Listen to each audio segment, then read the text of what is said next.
Isa na nga siguro marahil sa pinaka-exciting part para sa mga nakamotor ay ang makapunta sa lugar na hindi pa napupuntahan o naaabot. At sa araw nga na ito, ang aming destinasyon ay ang windmill sa Pilya sa Rizal. Pasado alas 10, lula ng 5 motorsiklo at nandito na nga kami banda sa Teresa sa Rizal, na kung saan dito ay ako namangha sa daang ito. Ang paliko-liko nitong design, yan o, ito yung gustong gusto ng ibang mga rider mga nagbe-bengkeng. Pero kung hindi mo kabisado at bago ka lang dito, ay dahan-dahan ka lang talaga. Ayan o. Dahil ito ay isang public road, chill ride lang dapat para maiwasan ang disgrasya.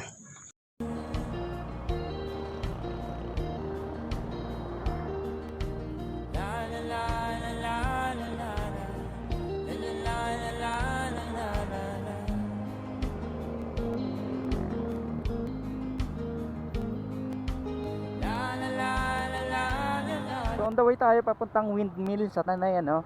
So first time kong mag-ride sa lugar na to pala, ano, papuntang Tanay, dahil more on city rides ako, ano, sa Manila lang. So ngayon lang ako nakalabas ng ganitong lugar dito sa Rizal.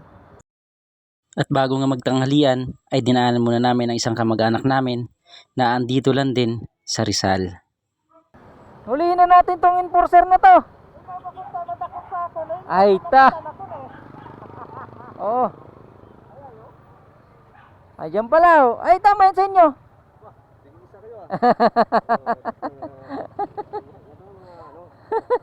At pagkatapos nga namin madaanan siya sa kanyang trabaho, ay agad na kaming tumungo sa kanila at dun muna nananghalian at saglit nagpahinga.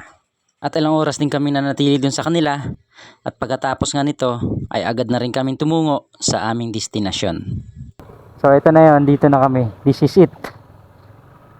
Ayan. May mga ibang riders din na namasyal din dito, ano. So ayan. Ang lalaki palang poste nito. So ito pala yung mga wind turbines na naandito sa baba. And then sa unahan nito, yung mga restaurant. Meron din sa kabila.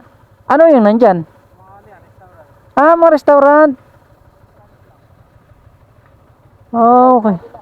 O tara, ikot tayo kung ano. Kaya agad namin tinungo ang itaas na bahagi nitong wind farm para makita at masilayang ang mas marami pang mga wind turbines. Dito pa yung iba pala.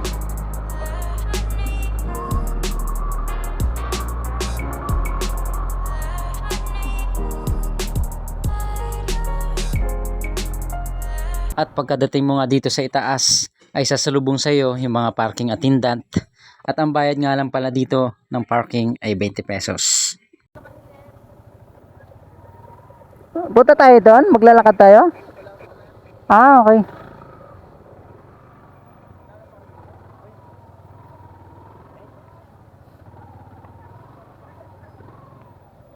So bawal na pala doon pumasok sa loob, ano? At parking tayo dito. Dito pala. Saan? Ay nako. Dumulas.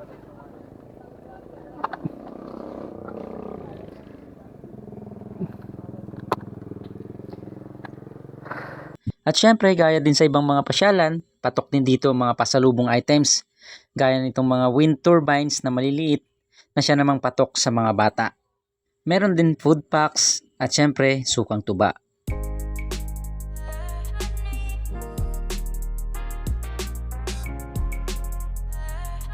Dito sa itaas na bahagi, pwede ka rin magpa-picture sa malaking ahas gaya nito.